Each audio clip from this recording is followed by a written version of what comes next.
We warned you at Syracuse, and you persisted. You took advantage of us at New Canaan to drive us out. And like the dogs of Caesar you are, you followed us to Zion. And now you stand on holy ground, a temple to God's glory on earth. The only use for an animal in our temple is sacrifice. Kale wachene conserva o. You understand me, don't you? Don't you? Outman. Kunaman mad. He killed all Whitelegs. You talk. You stop!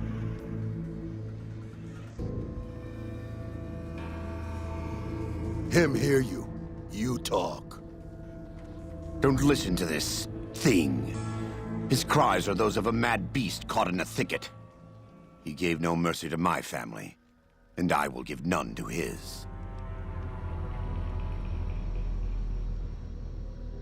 He has a debt to pay for what he's done, and I've come to collect. And so he's chosen to cower in the water like a dumb animal. I want to take from them what they took from me, from my family. In this life, I want them to suffer. I want all of them to die in fear and pain. I want to have my revenge against him, against Caesar. I want to call it my own, to make my anger God's anger, to justify the things I've done. Sometimes I tell myself that these wildfires never stop burning, but I'm the one who starts them, not God, not them. I can always see it in my mind, the warmth and the heat. It will always be a part of me. But not today. Go. Get out of here. Go back. Back to the Great Salt Lake.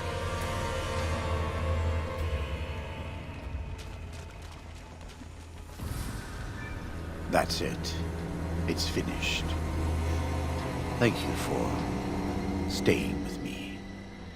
I couldn't have done this on my own. Let's go find Daniel. Tomorrow we'll be here soon. And there is much to do.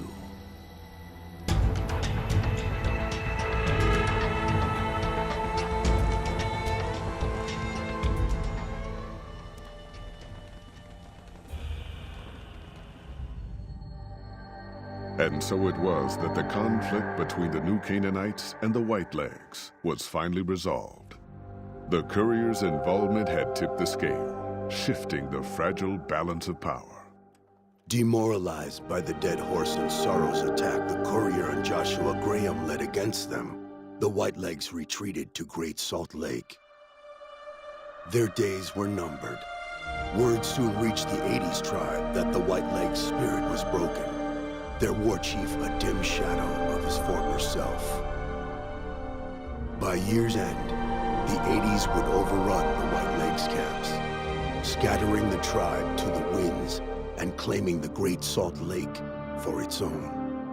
The Sorrows fought beside Joshua Graham and the Dead Horses, eradicating the threat the Whitelegs posed to Zion. Seeing the courier convince Joshua Graham to spare salt upon wounds, the Sorrows learned that retribution could be tempered by mercy.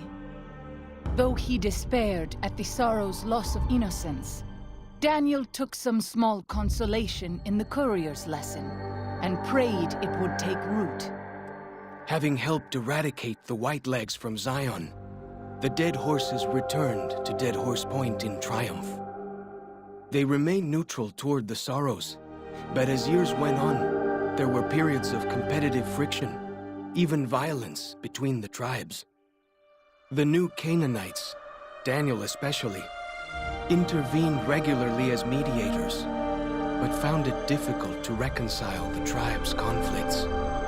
The defeat of the Whitelegs in Zion marked a turning point in the fortunes of the Happy Trails Caravan Company. Every 2 months, the caravan met with the New Canaanites in Zion Valley to trade. Happy Trails soon returned to prosperity.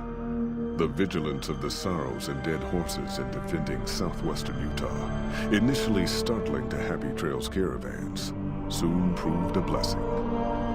The tribes united against the 80s, driving them back from Highway 50, and thus opening yet another trading route for Happy Trails caravans.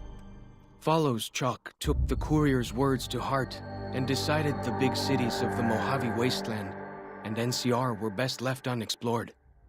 Though he sometimes dreamed of distant lands, he continued to support his family at Dead Horse Point. And eventually, his wanderlust faded. Waking Cloud was distraught when she learned of her husband's death, but took comfort from her tribe and the compassion of the New Canaanites. She forgave Daniel for having concealed her husband's fate from her, and learned to accept his fate. When her grief faded, she took a husband from the Dead Horse tribe. At her bidding, he stayed close to home. The threat of the Whitelegs ended. Joshua Graham helped the Sorrows and Dead Horses tend to their fallen comrades and secure Zion. The courier's words had stayed Joshua's wrath in his darkest hour, and in sparing salt upon wounds, he was changed. While he continued to advocate militant opposition to the enemies of New Canaan, he sometimes showed quarter to those who crossed his family. Eventually, this new spirit would diminish the myth of the burned man in distant lands. A small price for the peace it brought to Joshua Graham. For years after the defeat of the Whitelegs, Daniel did his best to minister to the Sorrows' spiritual needs. Try as he might, he could not hold back the tribe's increasing militancy and reverence of Joshua Graham. Demoralized, he returned to his family in Dead Horse Point. His failures haunted him for the rest of his days. And with that, the courier walked out of the history of the tribes of Zion and back to the gathering storm of the Mojave Wasteland.